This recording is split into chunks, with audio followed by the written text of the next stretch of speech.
बात करेंगे इस वक्त की अहम खबर से, जहां मध्य प्रदेश की मोहन यादव सरकार अपना पहला बजट आज विधानसभा में पेश करेगी। ये बजट 3,65,000 करोड़ रुपए से अधिक का होगा। बजट में नए कर का कोई बोझ नहीं बढ़ाया जाएगा। सिंहस्थ गेहूं पर 125 रुपए प्रति क्विंटल, बोनस, लाडली बहना, छात्रवृत्ति, स्वरोजगार, मोटे अनाज और पशुपालकों को प्रोत्साहन देने के लिए पर्याप्त राशि विभागों को आवंटित की जाएगी। मध्य प्रदेश सरकार ने बजट से एक दिन पूर्व आर्थिक सर्वेक्षण के आंकड़े जारी कर दिए हैं। मध्य प्रदेश में प्रति व्यक्ति आय 4 गुना बढ़ी है। आंकड़ों के अनुसार पिछले वित्तीय वर्ष की जीएसडीपी से लगभग 9.37% की वृद्धि हुई, जो कृषि, उद्योग और सेवाओं सहित विभिन्न क्षेत्रों में दर्ज की गई है। पिछले वर्ष की जीएसडीपी 12,46,471 करोड़ रुपए थी। और इसी खबर पर तमाम जानकारी के साथ खंडवा से हमारे सहयोगी देवेंद्र जायसवाल हमारे साथ लाइव जुड़ चुके हैं। देवेंद्र, अब आज पहला बजट पेश होने वाला है, पूर्ण बजट आज पेश होगा। इससे पहले लेखानुदान पेश किया गया था। क्या कुछ तैयारियां मध्य प्रदेश सरकार की तरफ से, क्योंकि पहले ही जगदीश देवड़ा ने इस बात का जिक्र किया था कि हम कोई टैक्स जनता पर नहीं डालने वाले, यानी कि मुश्किलें नहीं बढ़ाने वाले, लेकिन फिर भी जब बजट पेश होता है तो जनता तमाम बातें लेकर के पहुंचती है। खंडवा की जनता का क्या कुछ रुख बजट को लेकर के? खास बात यह है कि जब हम बजट की बात करते हैं तो बजट में दो चीजें होती है कि सरकार हमसे क्या ले रही है और सरकार हमको क्या देने वाली है। तो सरकार जीएसटी के नाम पर या कि और बहुत सारे टैक्सेस से उसके नाम पर, वेट के नाम पर काफी कुछ ले रही है, लेकिन अब सरकार देती क्या है ये देखने वाली बात होगी। तो आज जो बात सामने आ रही है कि सरकार ने जो करोड़ों रुपए का बजट आज तैयार किया है, उसको उसमें खास बात क्या होगी कि शिक्षा के लिए वो क्या देने वाले हैं। क्योंकि 2022 के आंकड़े हम देखें तो जो बेटियां हैं 2% अधिक की दर से जो है स्कूल छोड़ रही है, और बेटियों का ये प्रतिशत बढ़कर अब 2024 में 4% से ज्यादा हो गया। तो शिक्षा के नाम पर क्या सरकार ऐसा कुछ देगी कि ये दर जो है लगातार जो है बढ़ती हुई दर को रोका जा सके। और इसके अलावा जो युवाओं के लिए, रोजगार के लिए वो सरकार क्या कुछ देती है वो देखने वाली बात होगी। जहां तक गरीब परिवारों को लेकर है तो यहाँ पर जो है टैक्सेस में कहां पर किसको छूट दी जाएगी और किस तरह के टैक्सेस नहीं लगाए जाएंगे जिससे कि जनता पर बोझ नहीं पड़े, ये देखने वाली बात होगी। तो यहाँ पर लोगों को इस बजट से, मोहन सरकार से आस है कि शिक्षा में और गरीबों के लिए, युवाओं के लिए ये सब देखने वाली बात होगी। खास बात यह है कि जो सरकार पर बोझ पड़ रहा है लाडली बहना योजना का, उस बोझ को किस तरह से वो बराबर करेंगे, कहां से वो राशि आएगी और किस तरह से उस राशि को सरकार जो है अपने बजट में उसका घाटा कहां पर पूरा करेगी। ये सब बातों का एक समन्वय स्थापित करने में सरकार को बड़ा जोर लगाना पड़ सकता है, और इस पर सभी जगह सभी लोगों की निगाह इस पर होगी। जहां तक बात खंडवा की जाए तो खंडवा में जिस तरह से इंफ्रास्ट्रक्चर यहाँ पर तैयार हो रहा है, बाईपास बन रहा है, जो 4 लेन बन रहा है, वो सब के अलावा जो यहाँ का खंडवा का जो बाईपास बनना चाहिए था, उसको लेकर बजट में क्या कुछ प्रावधान किया जाएगा, इसको देखने वाली बात होगी। क्योंकि जो यहाँ पर 20 साल से लगातार सभी जो विधायक बनते हैं या सांसद बनते हैं वो घोषणा करते हैं कि खंडवा का बाईपास शीघ्र बनाया जाएगा। हर साल बजट में उसको रखा जाता है, लेकिन बजट में उसके लिए कोई प्रावधान नहीं किया जाता है। इस बार देखने वाली बात यह होगी कि क्या खंडवा के चारों ओर ऐसा बाईपास बनेगा जिससे शहर का जो है ट्रैफिक जो है यहाँ पर नियंत्रित किया जा सके। तो लोगों को बहुत आशा है, उम्मीद है, और इसी को लेकर जो है आज निगाहें रहेंगी मोहन सरकार के बजट पर कि निमाड़ के लिए क्या होगा, खंडवा के लिए क्या होगा, खरगोन के लिए क्या होगा, बड़वानी के लिए क्या होगा। और निमाड़ से ही जो है यहाँ पर जो बड़ी कृषि की उम्मीदें होती है, यहाँ पर अरबी का उत्पादन होता है, यहाँ पर सोयाबीन का उत्पादन होता है। तो किसानों के लिए बजट में क्या कुछ प्रावधान किया जा रहा है, क्योंकि किसान हमारे जो मध्य प्रदेश में बजट के लिए एक बड़ी रीढ़ माने जाते हैं। यहाँ का उत्पादन जो है बहुत महत्वपूर्ण है, जो कि हमारे सरकार के बजट में एक अहम रोल रखता है। गरिमा जी, निश्चित तौर पर देवेंद्र, जिस तरह से आप ये इन सभी बातों का जिक्र कर रहे हैं, और ये भी कहा जाता है कि मध्य प्रदेश, लगातार विपक्षी ये सवाल उठाते हैं कि मध्य प्रदेश की जो सरकार है वो कर्ज में डूबी हुई है और जनता का ही पैसा बार बार वसूला जा रहा है, और ये कर्ज कैसे मैनेज किया जाएगा, क्योंकि मध्य प्रदेश सरकार को लेकर के लगातार विपक्षी दल तमाम तरह के आरोप लगाते रहे हैं। इससे पहले जब सत्ता में कमलनाथ की सरकार आई थी, उसी दौरान से ये सारी चीजें चल रही है, जब सत्ता बदली, बीजेपी में एक बार फिर से सत्ता में काबिज हुई।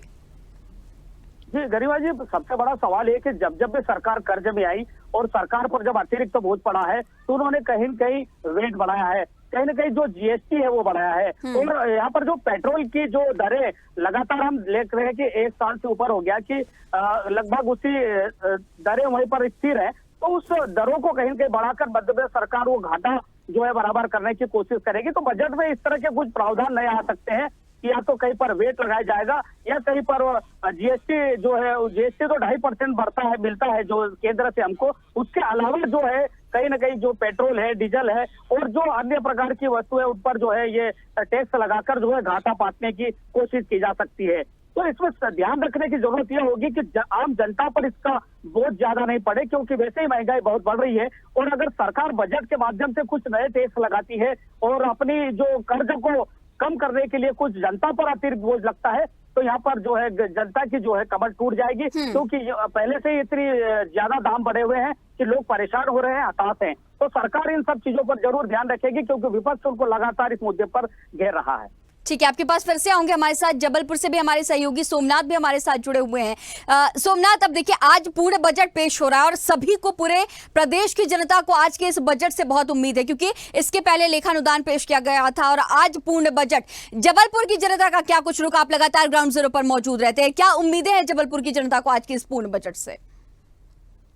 बता दें गरिमा जी कि क्या बजट जो मध्य प्रदेश का पेश हो रहा है उसको लेकर जो जनता है उसको काफी उम्मीदें हैं इस बजट को लेकर। और सबसे खास बात ये है कि जो बजट पेश हो रहा है तो उस बजट में भी विशेष तौर पर मंथन किया गया और ध्यान भी रखा जा रहा है। तो इस बार जो प्रमुख है, जो शिक्षा है और स्वास्थ्य है और कृषि है, इसको विशेष तौर पर ज्यादा ध्यान रखने का फोकस भी देखा जा रहा है। और देखिए इसमें क्या बजट पेश होता है, किस तरह का लाभ मिलता है। और सबसे बड़ी बात है टैक्स में जो राहत मिलने की संभावना है उसको लेकर भी आम जनता में ये है। और आम जनता में सबसे ज्यादा महंगाई, बेरोजगारी की बात भी की जा रही है। और दूसरी चीज, सबसे बड़ी चीज है कि जो जिस तरह से अभी चुनाव हुए थे और चुनाव के बाद रिजल्ट आया और पूरी सीटें जीती है, तो जनता की उम्मीद भी है कि अच्छा बजट पेश हो। और मध्यम वर्गीय जो वर्ग है उनको ज्यादा उम्मीदें हैं कि बजट में कुछ राहत मिलेगी।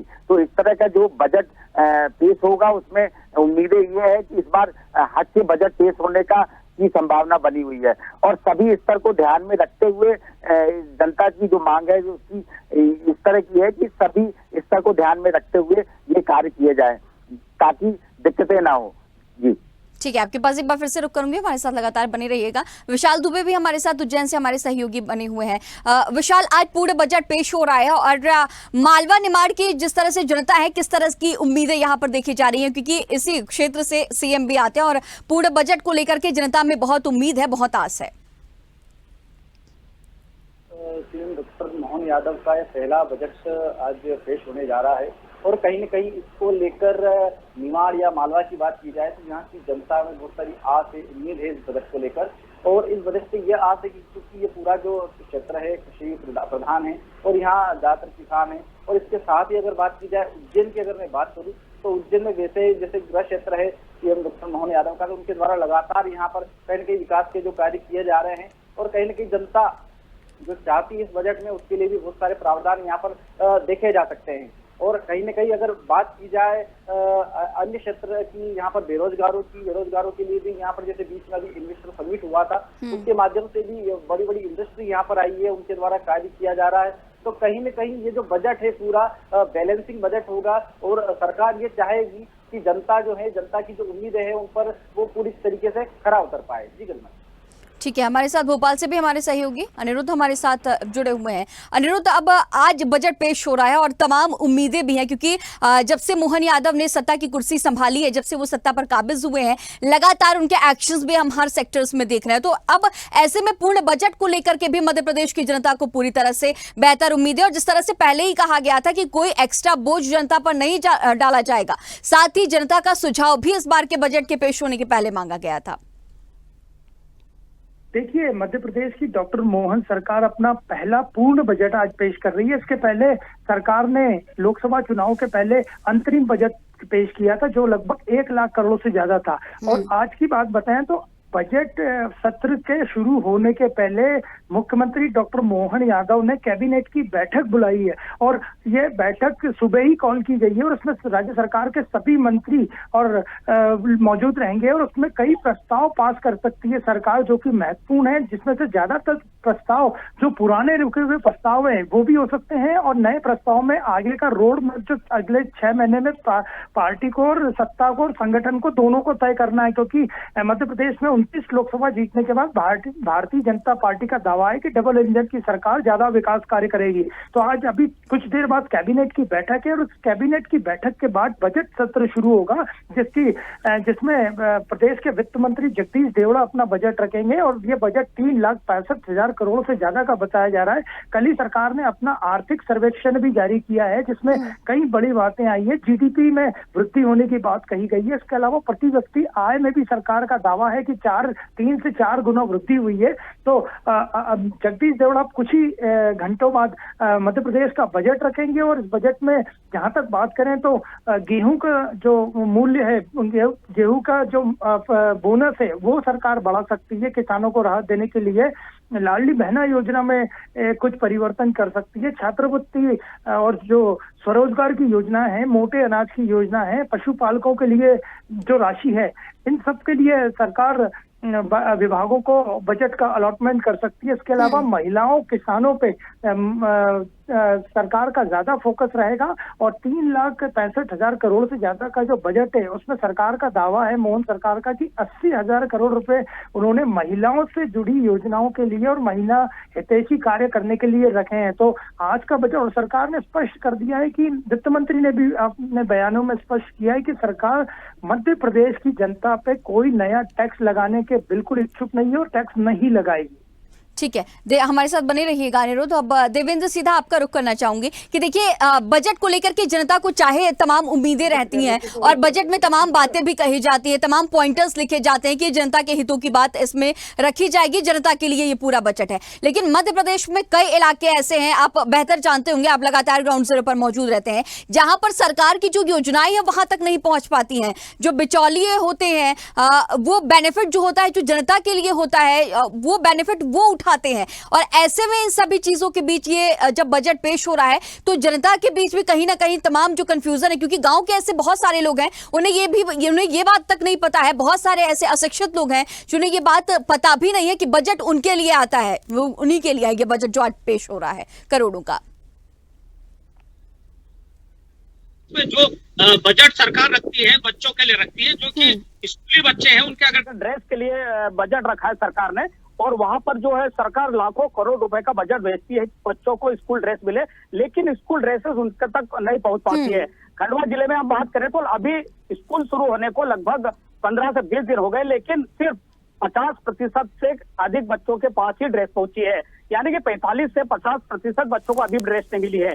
यानी कि सरकार बजट पास करती है, पैसा भेजती है, लेकिन जनता तक नहीं पहुंच पाता है। दूसरा उदाहरण देना चाहूंगा किसानों का।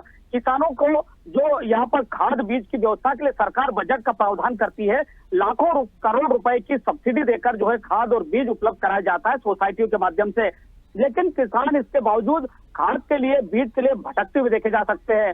तो सीधी सी बात यह है कि सरकार किसानों के लिए भी बजट में काफी प्रावधान करती है, लेकिन किसानों तक उसका लाभ नहीं मिल पाता है। तो सरकार को यह भी चिंता करनी चाहिए कि जो जनता के टैक्स से बजट में जिस तरह से लोगों के हित के लिए योजनाएं बनाई जाती है, लेकिन उसके परिपालन में कहां पर त्रुटि हो रही है उसको ध्यान में रखा जाए। क्योंकि यह करप्शन जो है जनता के बीच में, उनके मन में न केवल वैमनस्यता सरकार के प्रति पैदा करता है, बल्कि जो सरकार को जनता के द्वारा दिया जाने वाला टैक्स है उसका भी दुरुपयोग बनाता है। तो ये सब बातें सरकार को ध्यान में रखनी चाहिए। ऐसे कई उदाहरण है जहां पर जनता के पैसे का दुरुपयोग होता है, सरकार की योजनाएं बनती है, लेकिन जनता तक वो पूर्ण रूप से नहीं पहुंच पाती है। गरिमा जी, ठीक है, जबलपुर से हमारे सहयोगी लगातार सोमनाथ भी हमारे साथ जुड़े हुए हैं। सोमनाथ, आपका रुख करना चाहूंगी कि देखिए, जिस तरह से अभी हम देवेंद्र से बात कर रहे थे, उन्होंने खंडवा की जो जनता है, जो वहां के जो बच्चे हैं, जिनके लिए स्कूल के ड्रेस के लिए जो बजट पेश किया जाता है वो उन तक नहीं पहुंच पाता है। क्या जबलपुर में भी इस तरह की तस्वीरें देखने को मिली? क्योंकि जबलपुर में भी बहुत ऐसे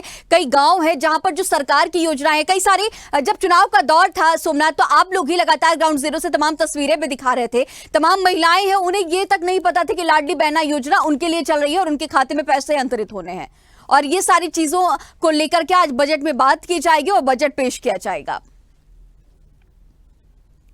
भी चलाई जाती है और सरकार की योजनाएं तो चला दी जाती है, लेकिन जनता तक पहुंचने में समय लग जाता है, उसकी प्रॉपर जागरूकता नहीं की जाती। और बीच में बिचौलिए जो लगे हुए हैं योजनाओं को जनता तक पहुंचाने के लिए, तो बीच में जो दलाल बीच में शामिल हो जाते हैं, तो उसकी काफी दिक्कतें होती है। जैसे लाडली बहना योजना की जब फॉर्म भरने जा रहे थे, तो उसमें जो MP ऑनलाइन सेंटर है, जो जहाँ पे फॉर्म भरना था और जहाँ पे KYC करना, तो बैंक से भी महिलाएं परेशान हो रही थी, साथ ही MP ऑनलाइन में ही परेशान, नगर निगम के चक्कर लगा रही है समग्र ID के लिए, तो वहाँ भी दलाल सक्रिय है। समग्र ID बनाना है, समग्र ID में सुधार करना है, आधार कार्ड में सुधार करना है, इतनी लंबी प्रक्रिया हो जा रही थी कि महिलाएं जो लाडली बहना योजना का लाभ लेना चाह रही थी, तो ले नहीं पा रही थी, उनको काफी परेशानियों का सामना करना पड़ रहा था।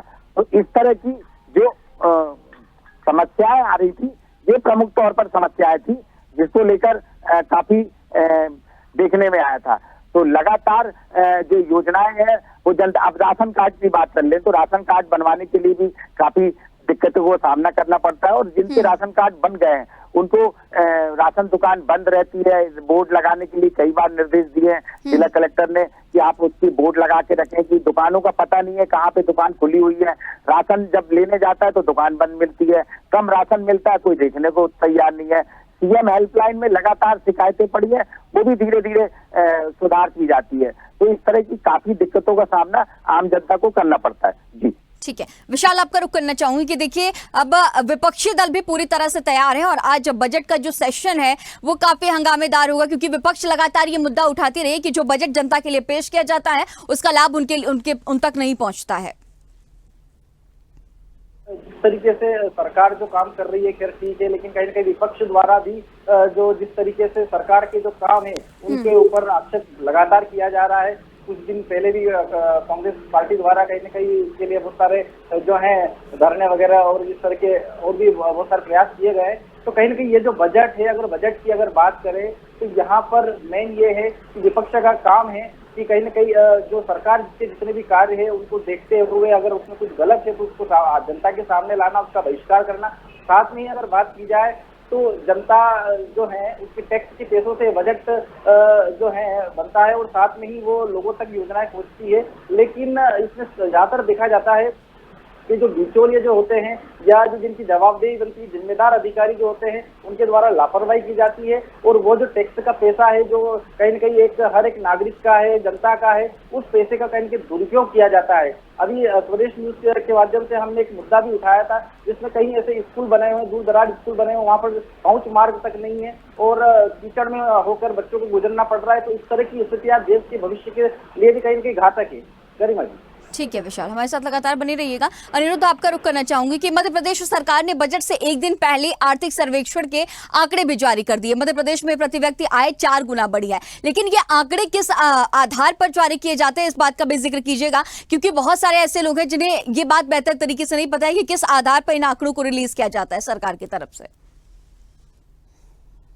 सरकार की तरफ से जो आर्थिक विश्लेषण के आंकड़े तैयार किए जाते हैं वो फाइनेंस एक्सपर्ट के द्वारा बनाए जाते हैं। हालांकि सरकार पिछले कई सालों से निजी क्षेत्र के जो फाइनेंस एक्सपर्ट है उनकी भी सलाह ले रही है, उद्योगपतियों की भी सलाह ले रही है और इसके बाद ही सरकार के पास भी खुद के जो फाइनेंस एक्सपर्ट्स हैं, वित्त विभाग के अधिकारी हैं, वो अपनी राय देते हैं और इसके बाद ही आर्थिक सर्वेक्षण जारी होता है। और आर्थिक सर्वेक्षण में इस बार कई चौंकाने वाले बातें भी सामने आई है, जिसमें दूध से ज्यादा मांस और अंडे की बिक्री का होना आर्थिक सर्वेक्षण में सामने आया है और सरकार ने भी इन आंकड़ों को चौंकाया है। इसके अलावा तमाम तरह की बातें हैं, कृषि क्षेत्र की बातें हैं, सामाजिक क्षेत्र की बातें हैं जिनमें कि सरकार के पैसों का इस्तेमाल होता है, वो पूरी बातें आर्थिक सर्वेक्षण में ली गई और इसमें सर्वे जो हुआ है उसमें प्रति व्यक्ति आय लगभग 10,000 प्रति व्यक्ति आय बढ़ने की सरकार दावा कर रही है और सरकार का दावा है कि जो प्रति व्यक्ति आय थी वो 4 गुना बढ़ी है।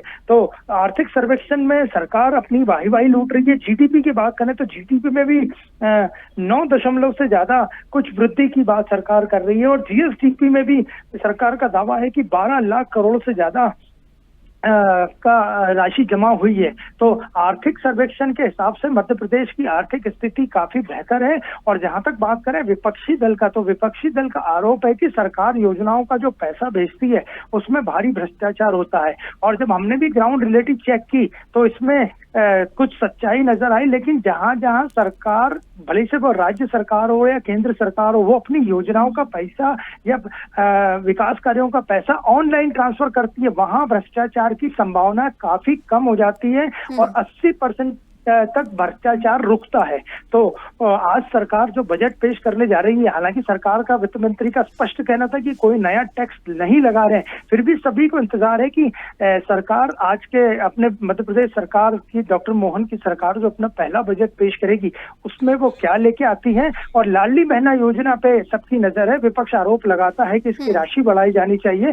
हालांकि मुख्यमंत्री और उनके मंत्री संकेत दे चुके हैं कि फिलहाल 1250 जो प्रति महिला को मिल रहा है, 1 करोड़ से ज्यादा महिलाएं हैं, तो उनको ये राशि मिलती रहेगी, इसमें कोई कमी नहीं की जाएगी। लेकिन इसमें बढ़ोतरी होती है या नहीं होती है, ये वित्त मंत्री जगदीश देवड़ा पर ही निर्भर करता है। ठीक है, आप सभी इस बजट पेश पर नजर बनाए रखिएगा। तमाम जानकारियों के साथ बने रहने के लिए आपका बहुत शुक्रिया। तो बस अब से कुछ ही वक्त और इंतजार मध्य प्रदेश का खत्म होने वाला है, क्योंकि मध्य प्रदेश की जनता के लिए आज मोहन यादव सरकार, जो कि पहली बार मोहन यादव मध्य प्रदेश के मुख्यमंत्री बने, सत्ता पर काबिज है और लगातार हर सेक्टर्स में बेहतर काम भी करे। और अब इन सबके बीच आज मध्य प्रदेश का पूर्ण बजट पेश होने वाला है। अब से कुछ ही वक्त बाद और करोड़ों का मध्य प्रदेश का बजट ये पेश होगा। वित्त मंत्री जगदीश देवड़ा ये बजट पेश करने वाले हैं। तो सभी को जो इंतजार है वो अब से कुछ ही वक्त बाद खत्म होगा और ये देखना बहुत दिलचस्प होने वाला है, बहुत खास होने वाला है कि जनता के लिए इस बजट में क्या कुछ खास होने वाला है। इसके साथ ही विपक्षी दल भी सत्ता को हंगामेदार बनाने की पूरी तैयारियों में जुटी हुई है।